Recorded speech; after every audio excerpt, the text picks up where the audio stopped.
Years have not been kind to us both, it seems, but perhaps now they will see the truth at last.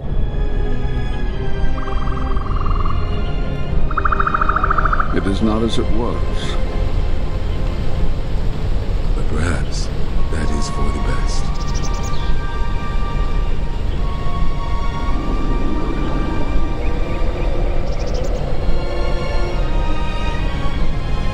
We were wondering when you would arrive. This moment has taken some time to reach us, and I imagine you have many questions. Or perhaps you've come for revenge. No. We will do as we have done. We will wait. There's nothing else we can do. No, the true threat has yet to show itself. It is waiting for something, us perhaps, to enter the war. We have seen their soldiers, the remnants of their fleet, but those are symptoms of a disease. It is more bait to attempt to draw us out. The actual battle is being fought through the Force, not with weapons of war. It isn't about the Republic anymore. The attack on Onderon, something was attempting to use the planet itself, to feed on it, to draw on the power there. You prevented it, but it was a stalling measure. The next time will be critical.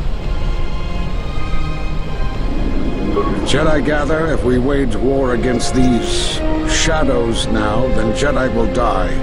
And we will die for nothing. Whatever this thing is, it must be fought by those strong in the Force. It cannot be fought in any other way. It knows this, and that is why it is killing us. If we die, then it will win, no matter what fleet or weapons are brought against it. We cast you out of the Order because you followed Revan to war. There was no other reason. No, there was another. You had become different somehow, changed. The war had changed you. You were no longer a Jedi, but we could not tell you why.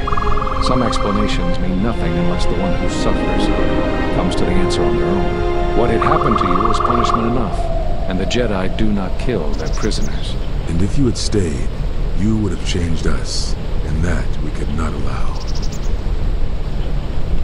You already know the answer. You've noticed it in those who travel with you. Have you noticed that when you act, others follow? Those that travel with you. They follow you, without question, without hesitation. Against their instincts, and sometimes against their sense. It is because you are a leader, but that still fails to grasp the meaning of what I'm trying to tell you. It is not an easy thing to explain. Sure, you are familiar with Force bonds. It is the bond that develops between apprentice and master when one truly understands another.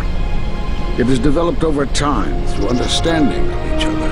Yet you do it so easily, and we do not know why. You make connections through the Force, and it resonates with those who travel with you.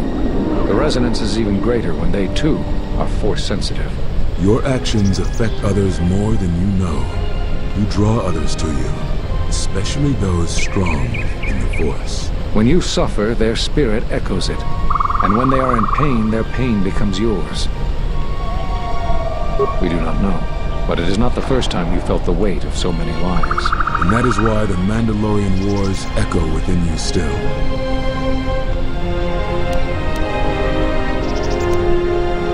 We did not cut you off from the Force. You were merely deafened to it. Because of that last battle of the Mandalorian Wars. The screams of countless thousands, Jedi and Mandalorians, crushed by the planet's gravity, annihilated. Their lives still scream across the surface of that dead planet, and within you. To hear the Force over such pain, it is not possible. It was too much for any Jedi to endure, and it is a wonder that you did not die there when thousands perished. All those you had fought with and struggled with. You cut yourself off because you had to if you were to survive. You had hints of it in the war on Doxa. Malachor was simply the final blow. You were deafened. At last, you could hear. You were broken. You were whole. You were blinded. And at last, you saw. When you returned to us, we saw what had happened. You carry all those deaths at Malachor within you.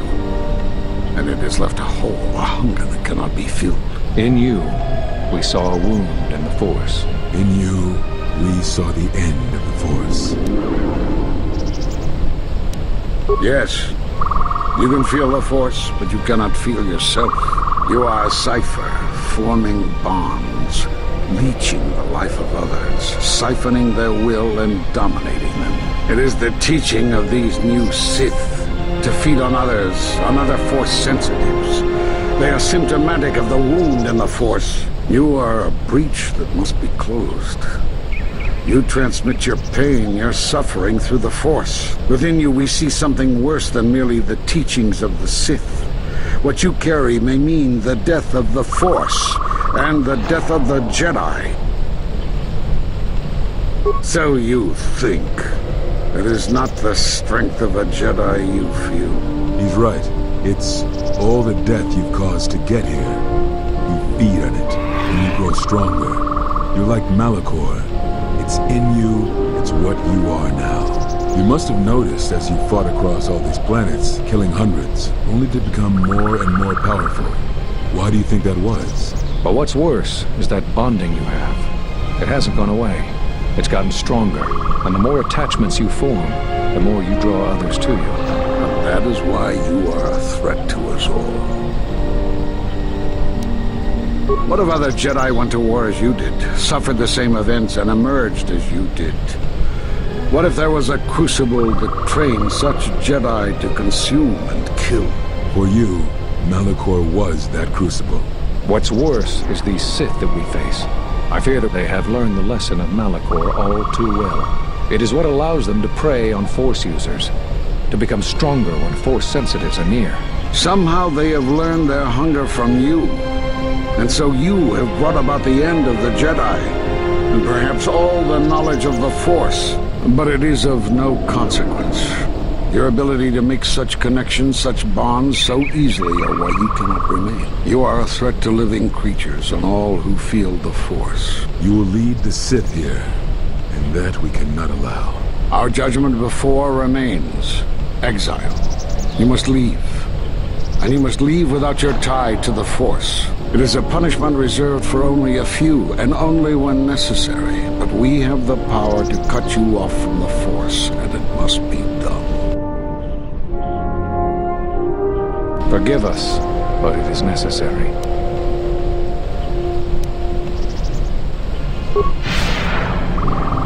Do not be afraid.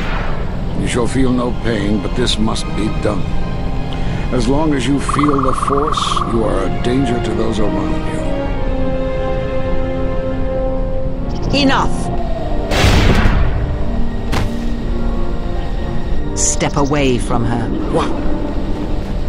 Step away! She has brought truth, and you condemn it. The arrogance.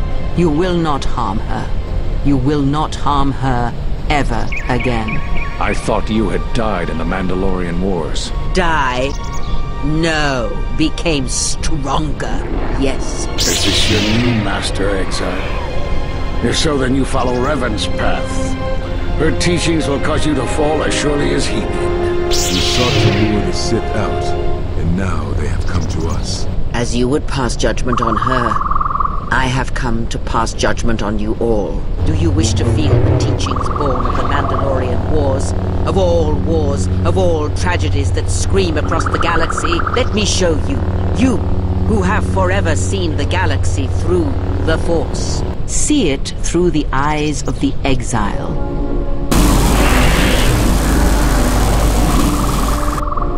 How could you ever hope to know the threat you face when you have never walked in the dark places of the galaxy, faced war and death on such a scale? If you had traveled far enough, rather than waiting for the echo to reach you, perhaps you would have seen it for what it was. There is a place in the galaxy where the dark side of the Force runs strong. It is something of the Sith, but it was fueled by war. It corrupts all that walks on its surface, drowns them in the power of the dark side. It corrupts all life, and it feeds on death. Revan knew the power of such places, and the power in making them. They can be used to break the will of others, of Jedi, promising them power and turning them to the dark side. Did you never wonder how Revan corrupted so many of the Jedi, so much of the Republic, so quickly? The Mandalorian Wars were a series of massacres that masked another war, a war of conversion, culminating in a final atrocity that no Jedi could walk away from. Save one. And that is what I sought to understand. How one could turn away from such power, give up the Force, and still live. But I see what happened now. It is because you were afraid.